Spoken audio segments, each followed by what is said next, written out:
Russia, with the largest territory in the world, has roughly the same total population as Nigeria, a country 1/16 its size. But this similarity won't last long. One of the populations is rapidly growing, while the other is slowly declining.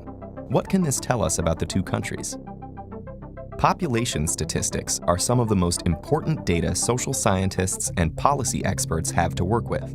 But understanding a country's situation and making accurate predictions requires knowing not just the total size of the population, but its internal characteristics, such as age and gender distribution. So how can we keep track of all that data in a way that makes it easy to comprehend? Complex data is more easily interpreted through visualization, and one of the ways that demographers represent the internal distribution of a population is the population pyramid. Here, the data is divided by gender, with females on one side and males on the other. The population numbers are shown for each 5-year age interval, starting from 0 to 4 and continuing up to 100 and up. These intervals are grouped together into pre-reproductive, 0 to 14, reproductive, 15 to 44, and post-reproductive years, 45 and up. Such a population pyramid can be a powerful predictor of future population trends. For example, Rwanda's population pyramid shows it to be a fast-growing country. With most of the population being in the youngest age groups at the bottom of the pyramid, the number will grow rapidly in the coming years. As today's children reach their reproductive years and have children of their own, the total population is almost certain to double within the next few decades. For our second example, let's look at Canada, where most of the population is clustered around the middle of the graph. Because there are less people in the pre-reproductive age groups than there are in the reproductive ones, the population will grow more slowly as the number of people reaching their reproductive years decreases. Finally, let's look at Japan. Because the majority of its population is in its post-reproductive years, and the number of people is smaller at each younger interval, this means that at current rates of reproduction, the population will begin to decline as fewer and fewer people reach reproductive age.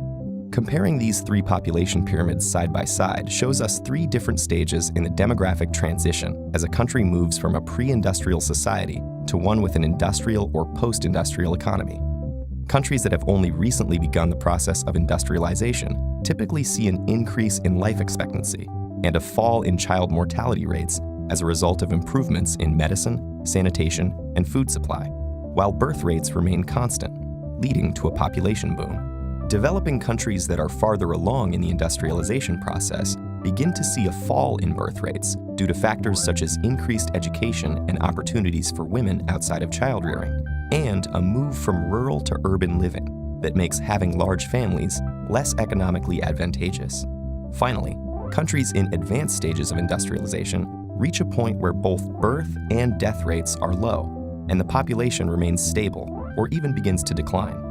Now let's take a look at the projected population pyramids for the same three countries in 2050. What do these tell us about the expected changes in each country's population? And what kinds of factors can alter the shape of these future pyramids? A population pyramid can be useful not only as a predictor of a country's future, but as a record of its past. Russia's population pyramid still bears the scars of World War II, which explains both the fewer numbers of elderly men compared to elderly women and the relatively sudden population increase as soldiers returned from the war and normal life resumed. China's population pyramid reflects the establishment of the one-child policy 35 years before, which prevented a population boom such as that of Rwanda, but also led to sex-selective abortions, resulting in more male children than female children. Finally, the pyramid for the United States shows the baby boom that followed World War II. As you can see, population pyramids tell us far more about a country than just a set of numbers, by showing both where it's been and where it's headed within a single image. And in today's increasingly interconnected world facing issues such as food shortages, ecological threats, and economic disparities, it is increasingly important for both scientists and policymakers to have a rich and complex understanding of populations and the factors affecting them.